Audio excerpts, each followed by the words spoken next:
అన్న పుస్తకాన్ని చదువుకోవడానికి ప్రయత్నం చేస్తూ ఉన్నాం. నిన్నటి రోజున మనం క్లుప్తంగా బావూజీ గారి ఆహ్, ఆహ్, చదువు, ఆయన కుటుంబం, ఆయన తల్లిదండ్రుల గురించి ఆ విషయాలన్నీ మనం తెలుసుకోవడం జరిగింది. అలాగే బాబా పరిధిలోకి బావూజీ గారు వచ్చిన తర్వాత ఆహ్, ఆయన శాశ్వతంగా బాబా దగ్గర ఉండిపోవడానికి వచ్చేసారు. అయితే అతడి భార్య రమ తర్వాత తన పిల్లలిద్దరిని కూడా ఆమె పుట్టింటిలోనే ఉండమన్నారు కొన్ని రోజులు. అయితే అప్పుడప్పుడు బాబా వారిని తన దగ్గరికి అంటే అహ్మద్‌నగర్‌కి, మెహరాబాద్‌కి పిలిపిస్తూ ఉండేవారు. అలా వాడియా పార్క్‌లో బాబా దర్శనం ఇచ్చారు కదా! ఆ దర్శనానికి కూడా బాబా రమను తన ఇద్దరు పిల్లల్ని తీసుకొని రమ్మన్నారు.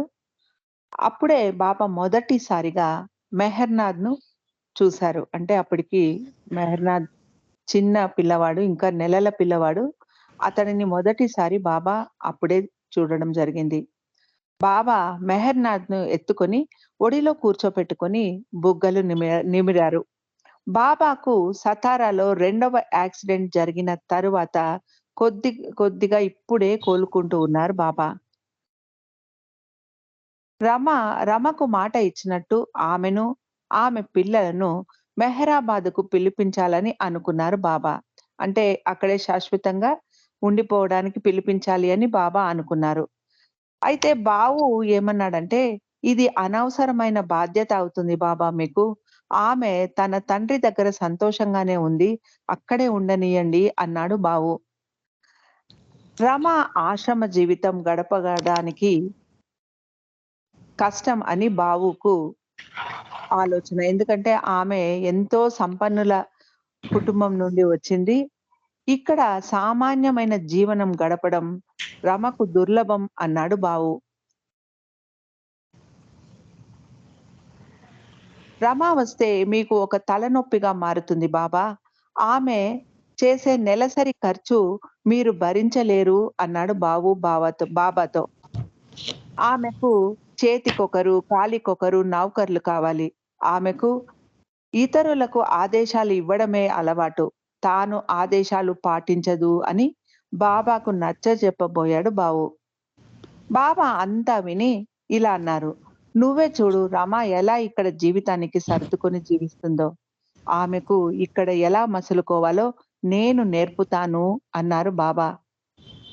పిల్లలు ఇంకా చిన్నవారు. రమ తన తల్లిదండ్రుల ఇంట్లో ఉంటే ఎంతో హాయిగా ఉంటుంది. వారిని ఇక్కడికి ఎందుకు పిలిపించడం బాబా? అన్నాడు బావు. నువ్వు ఇందులో జోక్యం చేసుకోకు. ఇంకొక్క మాట కూడా మాట్లాడకు. నువ్వు వారిని వదిలిపెట్టేసి నాతో జీవిస్తున్నావు. ఇక నువ్వు వారి గురించి మరచిపో. వారికి నీకు ఎలాంటి సంబంధము లేదు. వారు ఇక నీ కుటుంబం కాదు. వారు ఇప్పుడు నాకు చెందినవారు. వారు నా బాధ్యత. నాకు ఎలా చేయాలనిపిస్తే అలా చేస్తాను అన్నారు బావుతో. రమా తండ్రి రమాతో పాటు ఇద్దరు పనివారిని కూడా పంపించాలి అనుకున్నాడు. బాబా అందుకు అనుమతిస్తారో లేదో రమాకు తెలియదు. రమ బాబాను ఈ విషయం మీద ఉత్తరం రాస్తే బాబా అందుకు ఒప్పుకోలేదు. తన ఇద్దరు పిల్లలతో మాత్రమే రమ్మని కబురు పంపించారు. రమా సోదరుడు ధీరజ్ మాత్రమే ఆమెకు తోడు రావచ్చు అన్నారు బాబా. రమ కలలో కూడా తన రాజభవనం లాంటి ఇంటిని, సకల సదుపాయాలను గల జీవితాన్ని వదిలి, తన కుటుంబం, తన స్నేహితులు, తన ఆస్తిపాస్తులు అన్నిటిని వదిలి, ఇలా మెహర్ బాబా వద్ద జీవితం గడుపుతాను అని కలలో కూడా అనుకోలేదు. కానీ తన భర్త మళ్ళీ మామూలు వ్యక్తిలాగా ఉంటూ, బాబాతో జీవించడం ఆమెకెంతో సంతృప్తిగా ఉంది. రమ కూడా బావు ప్రేమించినంతగా బాబాను ప్రేమించేది.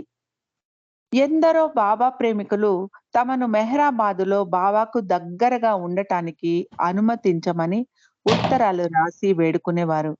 కనీసం కొద్ది రోజులైనా తమకు అనుమతి ఇవ్వమని వారు కోరుకుంటూ ఉండేవారు. కొందరికి బాబా అనుమతి ఇచ్చేవారు. కానీ బాబు కుటుంబానికి మాత్రం వారు కోరుకోకుండానే బాబాయే ఆ అవకాశాన్ని ఇప్పించారు. అది బాబాకు అదనపు బాధ్యత అయినప్పటికీ కూడా బాబా వారిని తన వద్దకు పిలిపించుకున్నారు. 1957వ సంవత్సరం ఏప్రిల్, జూన్ మాసాల నడుమ బావూజీ కుటుంబం బాబా దగ్గర నివసించడానికి వచ్చారు. నానా కేర్ మరియు ధీరజ్ వారికి తోడుగా వచ్చారు. కొన్ని రోజుల ముందే షీలాకు ఒక అపఘాతం జరిగింది. చిన్న పిల్లవాడైన మెహర్నాథ్ పొరపాటుగా షీలాను మరుగుతున్న పాల పాత్ర మీదికి తోసేశాడు. షీలాకు చేతుల మీద, వీపు మీద కాలి గాయాలయ్యి బొబ్బలు ఏర్పడ్డాయి. విపరీతమైన నొప్పితో బాధపడుతోంది షీలా. హాస్పిటల్లో కొన్ని నెలలు చికిత్స తీసుకుంది. బాబా టెలిగ్రామ్ మీద టెలిగ్రామ్ పంపించి షీలా యోగక్షేమాలు తెలుసుకుంటూ ఉండేవారు. రమాకు సహాయంగా నానా కేర్‌ను పంపించారు బాబా. అప్పటికి షీలా వయస్సు 4 సంవత్సరాలే. అయినా కూడా బాబా, బాబా అంటూ బాబా నామాన్నే స్మరించేది షీలా. బాబా పంపించిన టెలిగ్రామ్ వినిపిస్తూ రమ షీలాతో ఇలా అంది. బాబా నీకు తన ప్రేమను పంపించారు. నీ నొప్పిలో సగం నొప్పి బాబా తాను తీసుకుంటాను అని రాసి పంపించారు అని చెప్పింది రమ షీలాతో. అప్పుడు షీల సగమే ఎందుకు మొత్తం తీసుకోవచ్చు కదా! నాకు ఎంత మంటగా ఉందో. నా మొత్తం బాధను తీసేసుకోండి.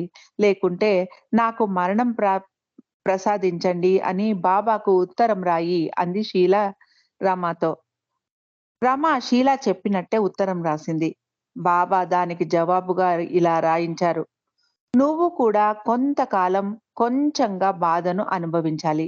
నీకు ఇలా కష్టం ఇవ్వడం ద్వారా నీ సంస్కారాలను కొంచెం కొంచెం నేను తీసుకుంటాను.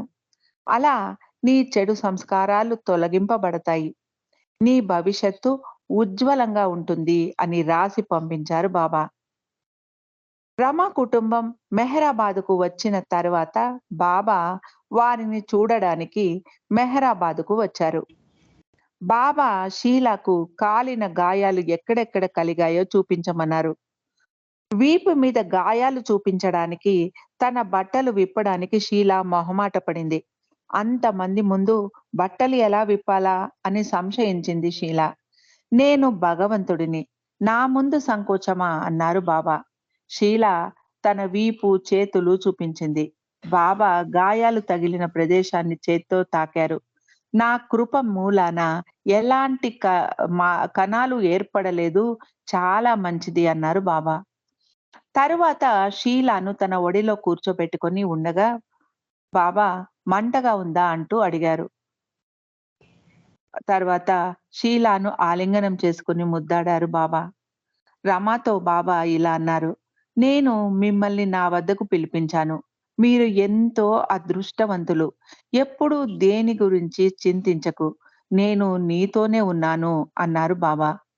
బాబా బావూజీ కుటుంబాన్ని దిగువ మెహరాబాద్‌లోని ఫ్యామిలీ క్వార్టర్స్‌లో ఉండమని చెప్పారు. వారి బాగోగులు చూసుకోవడానికి పాద్రిని నియమించారు బాబా. ఫ్యామిలీ క్వార్టర్స్ నుండి ఫ్యామిలీ క్వార్టర్స్ చాలా పెద్ద బంగళా. మంచి వెలుతురు, గాలి ప్రసరించేది. గదులు పెద్ద పెద్దగా విశాలంగా ఉండేవి. ఇంటి వెనుక వరండా కూడా ఉండేది. 1920వ దశకంలో బాబా మెహరాబాదులో నివసించడానికి వచ్చిన తొలి రోజులలో ఆ బంగళాను బాడుగకు తీసుకున్నారు. తర్వాత రోజుల్లో బాబా దాన్ని ఖరీదు చేశారు. 1925వ దశకంలో బాబా ఫ్యామిలీ క్వార్టర్స్‌లో నివసిస్తూ ఉన్న కాకా సహానే ఇంటికి ప్రతి గురువారం తన మండలి వారితో టీకి వచ్చేవారు. తరువాత కొన్ని రోజులు రుస్తుం మరియు ఫ్రీని అక్కడ నివసించసాగారు. అలాగే జగన్ మాస్టర్, బైదుల్, సావక్ కొత్వాల్ కుటుంబాలు కూడా కొన్ని రోజులు అక్కడే నివసించారు. బాబా ఒక్కొక్కసారి రమాను, పిల్లలను చూడడానికి ఫ్యామిలీ క్వార్టర్స్‌కు వచ్చేవారు. వారికి ఏమైనా కావాలా అని అడిగి తెలుసుకునేవారు బాబా. పాద్రి రమాకు కొన్ని పాత్ర సామాన్లు పంపించాడు. రమ వాటిని వెనక్కి పంపించేసింది. తన దగ్గర చాలినన్ని పాత్రలు ఉన్నాయి అని చెప్పింది రమ. పాద్రి బాబాతో, బాబా ఈమె అందరిలా కాదు. వేరే వారైతే వారికి అవసరం లేకపోయినా ఆ పాత్రలు తమ వద్ద ఉంచుకునేవారు. కానీ ఈమె వద్దు అని పంపించేసింది అన్నాడు పాద్రి. రమ రాజ కుటుంబానికి చెందిన స్త్రీ. ఆమె ఈ పాత పాత్రలను పాత్రలకు ప్రాముఖ్యత ఇస్తుందా? ఆమె కుటుంబం ఇలాంటి ఎన్నో పాత్రలను పేదవారికి దానం చేస్తారు. బాబా రమను "డబ్బు ఎలా చేస్తున్నారు? మీరు ఎలా సర్దుబాటు చేసుకుంటున్నారు?" అని అడిగారు. తన తండ్రి ఇంటి నుండి వస్తూ "కొంచెం డబ్బు తెచ్చుకున్నాను బాబా" అంది రమ. బాబా రమకు నెలకు రూ. 150 జీవనాధారానికి ఇస్తాను అని చెప్పారు. రమ అంతవరకు ఇలా కుటుంబ నిర్వహణ చేసి అలవాటు లేదు ఆమెకు. అంతవరకు వంట చేయడం గానీ, ఇంటి పనులు చేసుకోవడం కానీ ఎరుగదు రమ. తన తండ్రి ఇంట్లో అన్నిటికీ పనివారు ఉండేవారు. తొలి రోజుల్లో ఎంత వండాలో తెలియక ఎక్కువ వండి మిగిలిపోయిన వంటను పారేయాల్సి వచ్చేది రమకు. బాబా తనకు కేటాయించిన డబ్బును నెల పొడుగునా ఎలా సర్దుబాటు చేసుకోవాలో తెలిసేది కాదు ఆమెకు. తన తండ్రి ఇంటిలో ఒక్క పూట బజారుకు వెళితే బాబా తమకు నెలకు సరిపడా ఇస్తున్న డబ్బు ఒక్క పూటలో ఖర్చు చేసేసేది రమ. రమకు అంత తక్కువ మొత్తం నెల పూర్తి వాడుకోవడం కొంచెం కష్టంగా ఉండేది. ధనవంతుల కుటుంబం నుండి రావడంతో మెహర్ బాబాతో జీవించడం ఎలా ఉంటుందో వారికి అర్థం కాలేదు. వారు ఇన్ని రోజులు అలవాటు పడిన జీవితానికి ఇది తద్విరుద్ధంగా ఉంది. బాబా రమాతో "నువ్వు ధనవంతుల కుటుంబం నుండి వచ్చావని నాకు తెలుసు. నీ తండ్రి ఇంటిలో నీకు కావాల్సినంత ధనం ఉండేది. కానీ ఇక్కడ నువ్వు కొన్ని త్యాగాలు చేయాలి. భగవంతుడితో జీవించడానికి వచ్చినప్పుడు భగవంతుడు మీ చెడు సంస్కారాలన్నిటినీ తుడిచివేయాలి. నువ్వు ఇలా కొంచెం పైకంతో సర్దుబాటు చేసుకోవడం అలవాటు చేసుకుంటే ధనాన్ని వ్యర్థం చెయ్యవు. ఎందుకంటే అది భగవంతుడి నుండి వచ్చింది కాబట్టి. ఆ డబ్బును ఎంతో వివేకంతో ఖర్చు పెట్టాలి" అన్నారు. ఈ ప్రపంచంలో ఎందరో నిర్భాగ్యులు ఒక్క పూట తిండికి కూడా గతి లేక అల్లాడుతూ ఉన్నారు. చెత్త బుట్టల దగ్గర పడేసిన ఆహారం కోసం వెతుకుతూ ఉంటారు. అందుకే ఎప్పుడూ ఆహారాన్ని వ్యర్థం చేయకుండా ఉండటానికే ప్రయత్నించు. భగవంతుడు నీకు 2 పూటలా ఆహారాన్ని ఇస్తున్నాడు. అతడి కృప మూలాన నీకు చాలినంత ఆహారం సమకూరుతోంది అని గ్రహించు అన్నారు బాబా. మెహరాబాద్‌కు వచ్చిన వెంటనే మాకు విధేయత గురించి పాఠాలు నేర్పించబడ్డాయి అంటారు షీలా. మొదట 2 నెలలు ధీరజ్ వారితోనే ఉన్నాడు. ధీరజ్ అంటే రమకు సోదరుడు. మొదటి నెల బాబా ఇచ్చిన డబ్బు నెల పూర్తిగా సరిపోనందున రమకు ధీరజ్ కొంత ధన సహాయం చేశాడు. నాగ్‌పూర్ నుండి ఎవరికో యాక్సిడెంట్ జరిగిందని కబురు రావడంతో ధీరజ్ వెళ్ళిపోయాడు. మరునాడు బాబా దిగువ మెహరాబాద్‌కు వచ్చారు. బాబా రాగానే తనకు నెలసరి మొత్తం కొంచెం పెంచమని అడుగుదాము అని రమ ఎదురు చూస్తూ ఉంది. బాబా వచ్చి రాగానే రమతో "నేను నీకు ఒక పరీక్ష పెట్టదలిచాను. ఇక మీద నీకు నేను నెలకు రూ. 150కు బదులుగా ఇక మీద కేవలం రూ. 100 మాత్రమే ఇస్తాను. నువ్వు దాంతోనే సర్దుబాటు చేసుకోవాలి" అని చెప్పారు. రమ ఇంకా ఎక్కువ ఇవ్వమని అడగాలని ఎదురు చూస్తూ ఉంటే, దానికి విరుద్ధంగా బాబా ఇంకా తక్కువ డబ్బుతో సర్దుబాటు చేసుకోమని చెబుతున్నారు. ఎలా అనుకుంటూ బాబాకు సరే అని చెప్పి, అవసరమైతే తన తమ్ముడికి చెప్పి డబ్బు తెప్పించుకోవచ్చులే అని మనసులోనే అనుకుంది రమ. అంతలో బాబా మళ్ళీ ఇలా అన్నారు. "నువ్వు ఎవ్వరినీ సహాయం అడగకూడదు. నీ తల్లిదండ్రులకు కానీ, బంధువులకు కానీ డబ్బు కావాలని ఉత్తరాలు రాయకూడదు. నువ్వు నాకు ఉత్తరాలు రాయాలంటే రాయొచ్చు కానీ, డబ్బు కావాలని, ఇంకేదైనా ఫిర్యాదులు నాకు తెలపాలని మాత్రం ఉత్తరాలు రాయకూడదు. ఇది నీకు పరీక్ష. నువ్వు పాస్ అయితే నువ్వు గెలిచినట్టే. నువ్వు ఇక్కడ ఆశ్రమంలో జీవించడానికి యోగ్యత సంపాదించిన దానివవుతావు" అన్నారు బాబా. బాబా ఇచ్చిన పరీక్ష కష్టమైనదే అయినా, బాబాను దర్శించుకున్నామే అన్న సంతోషంతో ఉన్నారందరూ. ఆ రాత్రి పడుకున్న వారు తెల్లవారి లేసి చూస్తే, పిల్లల స్కూల్ చెప్పులు తమ వద్ద ఉన్న కుక్క కొరికేసింది. పాద్రి తన సొంత అభిప్రాయంతో బాబా రమాకు ఇస్తున్న డబ్బులో రూ. 50 కత్తిరించి కేవలం రూ. 50 మాత్రమే ఇచ్చేవాడు. కొత్తగా అక్కడకు రావడం మూలాన షీల ఎందుకు అలా అని ప్రశ్నించలేక ఊరుకుండేది. పాద్రి ఇచ్చిన డబ్బులు పనివారి జీతాలకు, పాలకు, ఆహారానికి సరిపోయేవి కావు. అందుకని కొన్ని రోజులు కాళ్ళకు చెప్పులు లేకుండా ఒట్టి కాళ్ళతో నడవసాగారు. రమ కాళ్ళకు చెప్పులు లేకుండా ఒట్టి కాళ్ళతో తన జీవితంలో ఎప్పుడూ నడిచి ఎరుగదు. మెహరాబాదులో ఎండ ఎక్కువగా ఉండేది. ఆ ఎండలో చెప్పులు లేకుండా నడవడంతో కాళ్ళు బొబ్బలు పట్టి చీములు, నెత్తురు కారేవి. రమ పిల్లల కాళ్ళకు బట్టలు కట్టేది. కానీ అలా రోజు కట్టడానికి చాలినన్ని గుడ్డలు ఇంట్లో ఉండేవి కాదు. అందుకని వాటిని రోజు ఉతికి ఆరవేసి పెట్టేది రమ. పిల్లలిద్దరూ చెప్పులు కావాలని మారం చేస్తూ ఏడ్చేవారు. ఏమి చేయాలో తోచకుండా ఉండేది రమకు. రమ ఒంటరి స్త్రీ. తన బాధను చెప్పుకోవడానికి భర్త కూడా దగ్గర లేడు. అంతేకాదు బాబా తమ ఆర్థిక ఇబ్బందుల గురించి పుట్టింటికి కానీ, బాబాకు కానీ ఉత్తరం రాయకూడదు అని ఆదేశించారు. ఇంట్లో కిరసనాయిల్ కొనడానికి కూడా డబ్బు లేదు. అందుకని పిల్లల స్నానాలకి కట్టెలు పెట్టి నీరు కాచేది రమ. ఇలాంటి పనులు ఎప్పుడూ చేసి ఎరుగదు ఆమె. కిరాణా కొట్టు నుండి సరుకులు కూడా అప్పు తెచ్చుకున్నారు.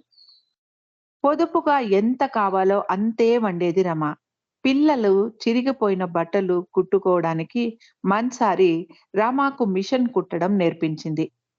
రమ వాళ్ళు మెహరాబాదుకు రాగానే మన్సారి వాళ్ళ బట్టలు చూసి, బాబాకు ఇలాంటి ఫ్యాషన్ కలిగిన బట్టలు నచ్చవు అని చెప్పడంతో, రమ అది నిజం కాబోలు అనుకుంటూ పిల్లల బట్టలు చాలా వరకు మెహరాబాదులో ధరించడానికి పనికిరావు అనుకుని వేరే వారికి ఇచ్చేసింది. ఈ కారణం చేత పిల్లలకు చాలినన్ని బట్టలు కూడా లేవు. ఇప్పుడు బాబా తమకు నెల మొత్తం ఇవ్వాల్సిన డబ్బును తగ్గించి వేయడంతో వారు కొత్త బట్టలు కూడా కొనుక్కోలేకపోయేవారు. షీల తన కుక్కను ఎప్పుడూ కట్టి ఉంచేది. ఒకవేళ అది చెప్పులు కొరికినట్లు తమ బట్టలు కూడా కొరికేస్తే తమకు చాలినన్ని బట్టలు కూడా ఉండవు అన్న ఉద్దేశంతో. రమ ఒకే ఒక సోప్‌ను నెలంతా వాడేది. అందుకని రోజు సోప్ రాసుకొని చక్కగా స్నానం కూడా చేయలేకపోయేవారు. ఆ పరిస్థితులు వీరు అనుభవిస్తున్న రోజుల్లో బాబా ఒక్కసారి కూడా మెహరాబాదుకు రాలేదు. బహుశా బాబా గనుక అప్పుడు మెహరాబాదుకు వచ్చి ఉంటే రమ మరియు పిల్లలు పడుతున్న కష్టాలను చూసి ఉండేవారు. బాబాకు రమ క్రమం తప్పకుండా ఉత్తరాలు రాసేది. కానీ తాము పడుతున్న బాధలను అందులో ప్రస్తావించేది కాదు. ధీరజ్ కూడా తన కుటుంబంలోని సమస్యల కారణంగా మెహరాబాదుకు రావడం తగ్గించేశాడు. కొన్ని రోజుల తర్వాత ఒకసారి బాబా మెహరాబాదుకు వచ్చారు. పిల్లలు చెప్పులు లేకుండా తిరగడం చూసి, "ఎందుకు చెప్పులేసుకోలేదు?" అని అడిగారు బాబా. రమ బాబాకు విషయమంతా వివరించింది. అప్పుడు బాబా, "మీరు ఇప్పుడు కొద్దిపాటి ధనంతో ఎలా జీవితం గడపాలో అలవాటు పడ్డారు. ఈ ప్రపంచంలో ఎందరో నిర్భాగ్యులు కడుపు నిండా తిండి లేకుండా నిద్రపోవాల్సి వస్తోంది. వారి గురించి ఆలోచించు. భగవంతుడు మీ అవసరాలను తీరుస్తున్నాడు" అని రమతో చెప్పారు. బాబా ఇంకా ఇలా అన్నారు, "మీకు ఎంత డబ్బు అందుతోంది?" అని అడిగారు. రమ తనకు నెలకు కేవలం రూ. 50 మాత్రమే పాద్రి ద్వారా అందుతున్నాయి బాబా అని చెప్పింది. బాబా పాద్రిని పిలిచి, "నేను నీకు రూ. 100 ఇవ్వమని చెబితే, నువ్వు రూ. 50 ఇస్తున్నావు. మిగిలిన రూ. 50 ఏం చేస్తున్నావు?" అని అడిగారు. బాబా, "ఆ మిగిలిన రూ. 50 నేను వారి తరపున ఆదా చేస్తున్నాను. అందుకే రూ. 50 తగ్గించి ఇస్తున్నాను" అని చెప్పాడు పాద్రి. బాబా పాద్రితో కోపంగా, "నేను వారిని చూసుకోమన్నానా? లేక వారి డబ్బును చూసుకోమన్నానా?" అన్నారు. బాబా మళ్ళీ వారికి నెల నెల ఇవ్వాల్సిన పైకాన్ని 250కి పెంచారు. "నువ్వు నేను పెట్టిన పరీక్షలో నెగ్గావు" అన్నారు బాబా. "నువ్వు ఫిర్యాదు చేయకుండా ఉండడం నాకు నచ్చింది" అన్నారు బాబా రమాతో. మరునాడు ధీరజ్ చాలా పెద్ద మొత్తం సొమ్ము తీసుకొని మెహరాబాద్‌కు వచ్చాడు. పిల్లలను తీసుకొని బజారుకు వెళ్లి కావాల్సినవన్నీ కొనిస్తాను అని చెప్పాడు. ధీరజ్ టాంగాలో వచ్చాడు. బాబాకు ఈ విషయం తెలిస్తే ఎక్కడ ధీరజ్‌ను వెనక్కి పంపించేస్తారో అని షీలాకు భయంగా ఉంది. అందుకే పాద్రి అనుమతి తీసుకొని అదే టాంగాలో బజారుకు తీసుకెళ్ళమని షీలా ధీరజ్‌తో చెప్పింది. వారి స్థితి చూసిన ధీరజ్ ఆశ్చర్యపోయాడు. మార్చుకోవడానికి కూడా ఇంకొక జత బట్టలు కూడా సరిగ్గా లేని స్థితి వారిది. వారి స్థితి చూసి చలించిపోయాడు ధీరజ్. "ఏమైంది మీకు? చూడడానికి భిక్షుకులులాగా తయారయ్యారు. కనీసం కాళ్ళకు చెప్పులు కూడా లేవు" అని బాధపడ్డాడు ధీరజ్. బజారుకు తీసుకెళ్లి మంచి బట్టలు, చెప్పులు, షూస్ మొదలైనవన్నీ తీసిచ్చాడు. షీల ముందు చూపుతో రమ తమకు బట్టలు కుట్టేలాగా కొంత పొడి బట్టను కూడా ధీరజ్ చేత కొనిపించింది. అలాగే ఎలుకలు, కుక్కలు కొరకకుండా బట్టలు దాచుకోవడానికి వీలుగా ఒక పెద్ద ట్రంక్ పెట్టెను కూడా కొనిపించింది. ధీరజ్ ఆశ్చర్యంగా "ఎందుకు ఇన్ని వస్తువులు కొంటున్నావు? నేను మళ్ళీ మెహరాబాద్‌కు వచ్చినప్పుడు మళ్ళీ కొనిస్తాను" అని చెప్పాడు. కానీ షీలాకు మళ్ళీ బాబా తమకు నెల నెల ఇచ్చే డబ్బును తగ్గించేస్తే ఎలా అన్న భయం ఉండేది. బాబా ఆదేశాలను పాటించడం చాలా కష్టం. బాబా గనుక మళ్ళీ ఆదేశం ఇస్తే చిక్కుల్లో పడతాము అంటూ ఈసారి వస్తువులన్నిటినీ కుక్కకు అందకుండా జాగ్రత్తగా దాచిపెట్టింది షీల. బాబా మళ్ళీ రమాకు ఇస్తున్న నెలసరి మొత్తాన్ని తగ్గించలేదు. బాబాకు తాము కొనుక్కున్న వస్తువులన్నిటినీ చూపించారు. అప్పుడు బాబా షీలాతో, "నేను మిమ్మల్ని ఇన్ని ఇబ్బందులకు గురి చేయడం ఎందుకంటే, నీ తల్లి తన తల్లిదండ్రుల ఇంటి నుండి కూడా తీసుకొచ్చిన సంస్కారాల కారణం చేత. మీరు గతంలో మీరు మళ్ళీ గుంతలో పడడం నాకిష్టం లేదు. మీరు మాయ నుండి బయటపడాలన్నది నా ఇచ్చ. ఇంకా ఒక్క విషయం మాత్రమే మిగిలి ఉంది. దాన్ని కూడా త్వరలో తుడిచివేస్తాను" అన్నారు బాబా. బాబా మళ్ళీ తమకు నెల నెల ఇస్తున్న డబ్బును పెంచిన తరువాత కొన్ని రోజులకు ఫ్యామిలీ క్వార్టర్స్ ఆవరణలో పేదలకు అన్నదానం జరిగింది. పాద్రి కొంత ఆహారం షీలా వాళ్లకు కూడా తెచ్చి ఇచ్చాడు. బాబా "మీరు కూడా ఈ కార్యక్రమంలో పాల్గొన్నారా" అని అడిగారు. మళ్ళీ బాబా ఇలా అన్నారు, "ఈ అన్న సంతర్పణకు ఉపయోగించింది పాద్రి మీకు ఇవ్వకుండా దాచి ఉంచిన డబ్బు మరియు రమాకు పుట్టింటి వారు ఇచ్చిన డబ్బు. ఈ విషయం మీకు తెలుసా? అంతమంది ఆకలితో ఉన్న పేదవారు తృప్తిగా భోజనం చేసి వెళ్లారు. అలా పేదవారికి భోజనం పెట్టడం ద్వారా మీకు ఎన్ని మంచి సంస్కారాలు వచ్చి చేరాయో తెలుసా? రమ ఏవైతే సంస్కారాలు తనతో తెచ్చుకుందో వాటిని నేను తుడిచివేశాను" అన్నారు బాబా. బాబా ఎప్పుడు మెహరాబాదు వచ్చినా కూడా బాబు బాబాతోనే ఉండేవాడు. తన తండ్రిని చూడగానే షీలాకు ఆనందం కలిగేది.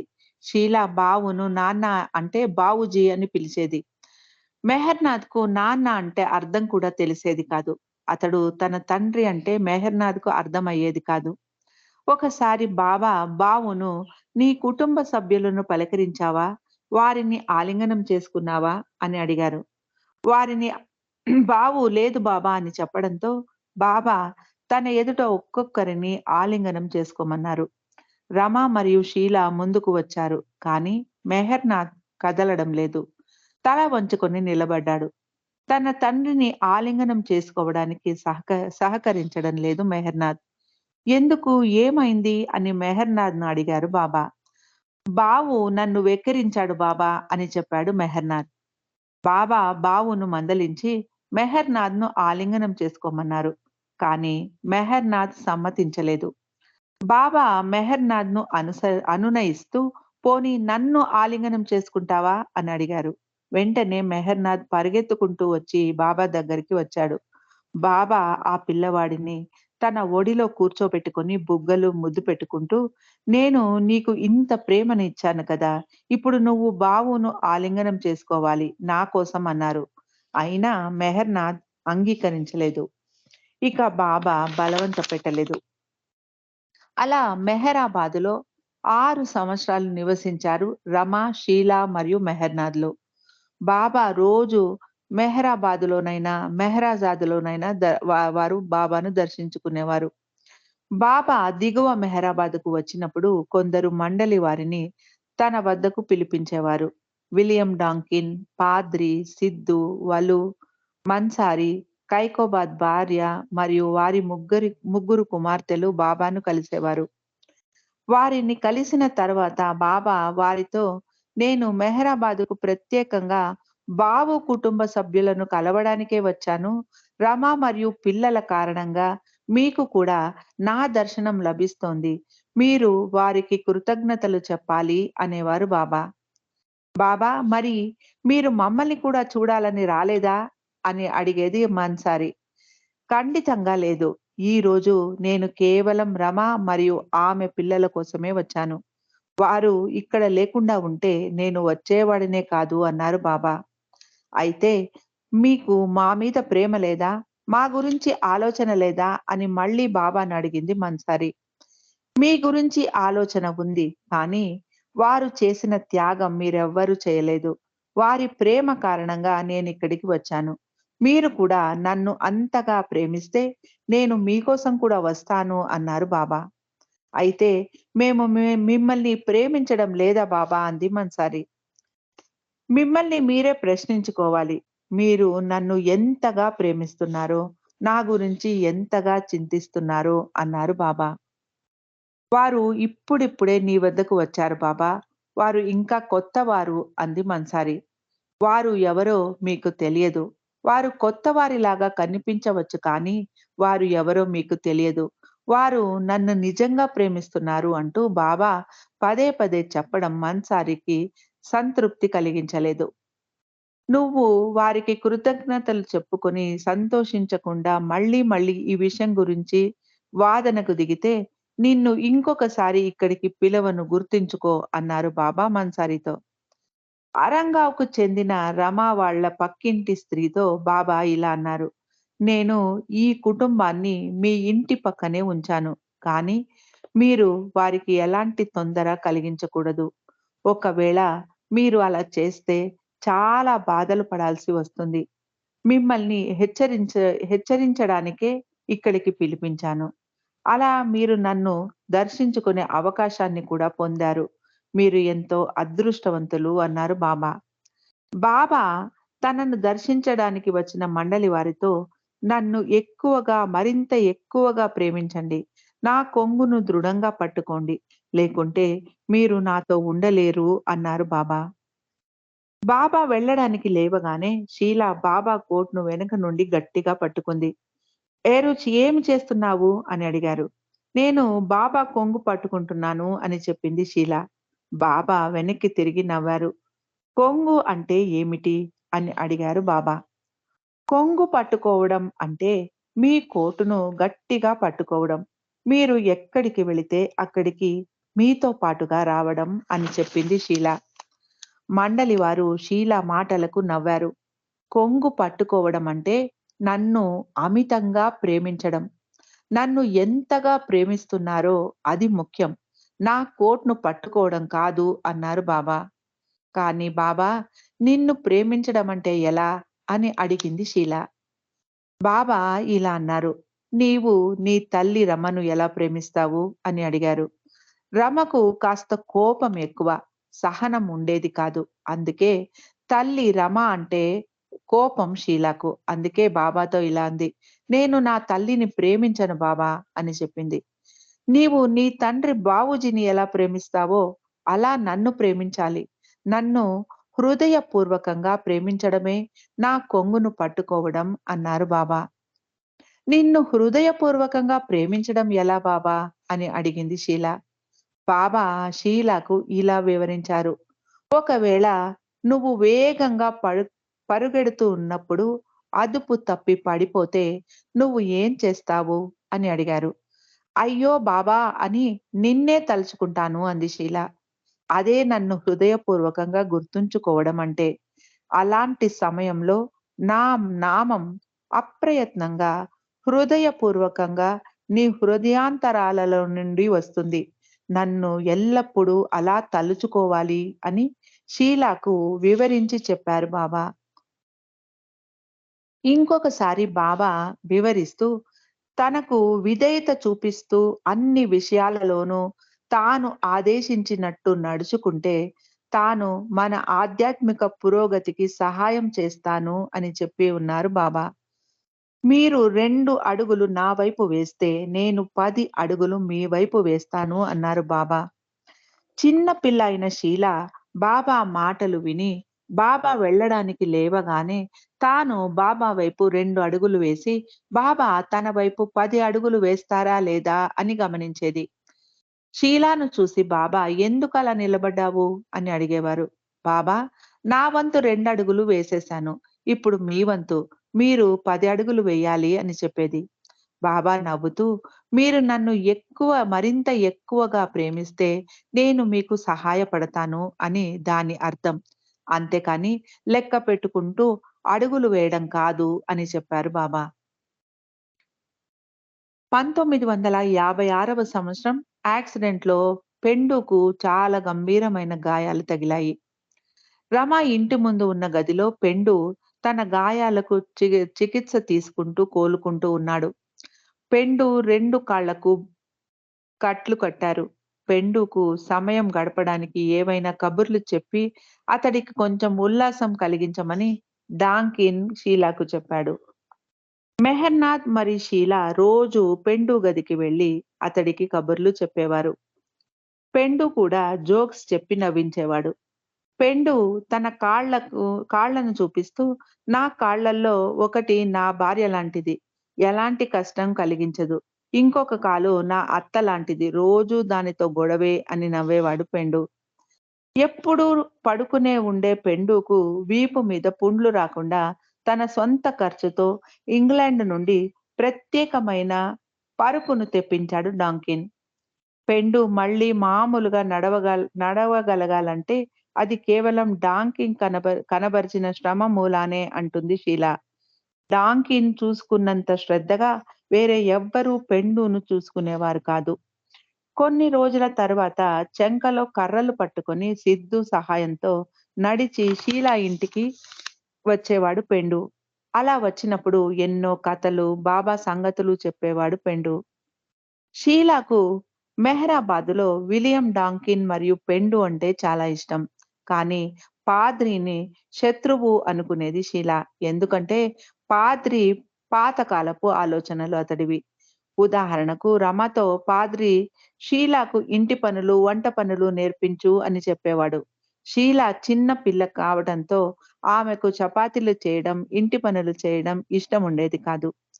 షీలాకు 6 లేక 7 సంవత్సరాల వయసు ఉన్నప్పుడు ఒకసారి బాబా పిల్లలిద్దరిని మీరు ఎక్కువ ఏమి చేయడం ఇష్టం అని అడిగారు. మెహర్నాథ్, నాకు నీ దగ్గర ఉంటూ, నిన్ను చూస్తూ, నీ పాదాల వద్ద కూర్చొని వాటిని పట్టుకోవడం ఇష్టం బాబా అని చెప్పాడు. బాబా మెహర్నాథ్ మాటలు విని, మీరు ఇవ్వాల్సిన ఉత్తమమైన సమాధానం ఇదే. అంత చిన్న పిల్లవాడు నా పాదాలు పట్టుకొని ఉండాలని కోరుకుంటున్నాడు. వాడికి ఎందుకలా అనిపిస్తోంది? ఎందుకంటే వాడు గత జన్మలో నాతో ఎంతో సన్నిహితంగా ఉన్నవాడు అన్నారు బాబా. షీల తన కోరికను వ్యక్తపరుస్తూ, బాబా, నాకు పండు పున్ నిండు పున్నమి రాత్రి మీ చేతిని పట్టుకొని నడవాలని ఉంది. ఆ సమయంలో కేవలం మీరు, నేను మిగిలిన వారంతా పడుకొని ఉంటారు. దీనికి మించిన కోరిక నాకు లేదు అని చెప్పింది బాబా షీల బాబాతో. పాద్రి షీల కోరిక విని పెదవి విరుస్తూ, ఇది పనికిమాలిన కోరిక అన్నాడు. విలియం డాంకిన్ మాత్రం షీలాకు మంచి కళాకారులకు ఉండే అభిప్రాయాలు ఉన్నాయి అని ప్రశంసించాడు. బాబా డాంకిన్‌తో ఒక పున్నమి రాత్రి షీలాను చేయి పట్టుకొని తీసుకెళ్ళి చూపించు అని చెప్పారు. షీల నాకు మీతో నడవాలనుంది బాబా. వేరే ఎవ్వరితోనో కాదు అంది. నేను అక్కడే ఉంటాను. నీతోనే నాతోనే నడిచేది నీవు డాంకిన్‌తో కాదు. అక్కడ నేనే ఉంటాను అన్నారు బాబా. ఒక పున్నమి రాత్రి డాంకిన్ బాబా ఆదేశించినట్టు ముందుగానే రమ అనుమతి తీసుకొని షీలా చేతిని పట్టుకొని ఫ్యామిలీ క్వార్టర్స్ నుండి పాద్రి బంగళా వరకు నడిపించుకుంటూ తీసుకెళ్ళాడు. అచ్చు బాబాతోనే నడుస్తున్న అనుభూతి కలిగింది షీలాకు. మరునాడు విలియం డాంకిన్ ఈ విషయం బాబాకు తెలిపాడు. అప్పుడు బాబా, నువ్వు కాదు నడిచింది షీలాతో, నేను. అందుకే షీలాకు అంత ఆనందం కలిగింది అన్నారు. రమ చిన్నతనంలోనే రోజంతా ఏమీ తినకుండా ఉపవాసాలు అప్పుడప్పుడు చేస్తూనే ఉండేది. రమ అమ్మమ్మ, రమ అంత చిన్న వయసులో అలా ఉపవాసాలు చేయడం, ఆమె శ్రద్ధాభక్తులు చూసి మురిసిపోతూ, రమకు మంచి భర్త లభిస్తాడు, ఆమెకు భగవంతుడు ఆధ్యాత్మిక పురోగతి ప్రసాదిస్తాడు అని ఆశీర్వదించేది. రమ మరియు బాబు ఇద్దరూ సనాతన సాంప్రదాయం కలిగిన బ్రాహ్మణ కుటుంబంలో పుట్టి ఆచారాలు పాటించిన బాబా దగ్గరికి రాగానే వాటన్నిటినీ విడిచిపెట్టేశారు. మెహర్‌నాథ్ కానీ, షీలాకు కానీ ఒడుగు చేయలేదు. వారు సంపూర్ణంగా బాబాకు సమర్పణ అయి ఉండేవారు. బాబా భగవంతుడు అన్న నమ్మకం రమకు సంపూర్ణంగా ఉన్నప్పటికీ, కొన్ని నమ్మకాలను రమ వదిలిపెట్టలేకపోయేది. రమ కుటుంబానికి ఒక ఆధ్యాత్మిక గురువు ఉండేవాడు. అతడు రమ చిన్నతనంలో బనారస్ నుండి ఒక శివలింగాన్ని తెచ్చి రమకు ఇచ్చి ఉన్నాడు. రమ ఆ శివలింగాన్ని ఎంతో భక్తి శ్రద్ధలతో ఆరాధించేది. యుక్త వయస్సు వచ్చిన తర్వాత ఆ శివలింగానికి పూజ చేసి, "నువ్వు నిజంగా ఉంటే నా కళ్ళకు నీ భౌతిక రూపంలో దర్శనం ఇవ్వు" అని కోరుకునేది రమ. తనకు మానవ రూపధారి అయిన భగవంతుడు మెహర్ బాబాను చూపించింది ఆ శివలింగంలోని శంకరుడే అన్నది రమ ప్రగాఢమైన నమ్మకం. దాన్ని మెహరాబాదుకు కూడా తెచ్చి ఆరాధించేది రమ. ఒకరోజు షీల ఆ శివలింగాన్ని తీసుకొని ఆడుకోవడం చూసిన రమకు చాలా కోపం వచ్చింది. షీలాను మందలించింది రమ. మెహరాబాద్‌కు వచ్చిన బాబాకు విషయమంతా చెప్పింది షీల. "నాకు అలాంటి వాటి మీద నమ్మకం లేదు బాబా" అని చెప్పింది షీల. బాబా అంతా విని, "మీ అమ్మకు దానిలో నమ్మకముంది. అందుకే ఆమెకు నేను అందులో కనిపిస్తాను. అందుకే ఆమెకు ఏమీ చెప్పకు. ఆమె ఆ శివలింగానికి చేసిన ప్రార్థనలు ఆమెకు నన్ను పొందేలాగా చేశాయి. అది ఆమెకెంతో సత్యం" అన్నారు బాబా. బాబా రమకు వేరే ఏ దేవాలయానికి వెళ్ళకూడదు అని చెప్పారు. అది గుర్తుకు వచ్చి, "మరి అలా ఎందుకు చెప్పారు మా అమ్మకు" అని బాబాను అడిగింది షీల. రమ బాబాతో, "నా కుటుంబం గురువు ఇచ్చిన శివలింగం బాబా. కానీ ఇప్పుడు నేను నిన్ను కలిసిన తర్వాత నేను అతడిని మళ్ళీ స స సం సంప్రదించలేదు" అని చెప్పింది రమ. బాబా రమతో, "దాన్ని పారేయకు, అట్టే పెట్టుకో. కానీ దానికి ప్రార్థనలు చెయ్యకు. ప్రతిరోజు తెల్లవారు నా ఫోటో ముందు నిలబడి ప్రార్థనలు, హారతి చెయ్యి. అరంగావ్‌లోని బాబా సెంటర్ కార్యక్రమాలకు హాజరవ్వు" అని చెప్పారు బాబా. తరువాత రమ కుటుంబం ఆరంగాం నుండి అహ్మద్‌నగర్‌కు మారిపోయినప్పుడు ఆ శివలింగం కనిపించలేదు. అయితే అప్పటికి రమకు దాని మీద నమ్మకం కూడా తగ్గిపోయింది. జై బాబా అండి. ఈరోజు ఇక్కడ ఆపుకుందాం. మళ్ళీ రేపు మనం మిగిలిన చదువుకోవడానికి ప్రయత్నం చేద్దాం. అందరికీ జై బాబా. అందరికీ జై బాబా అండి.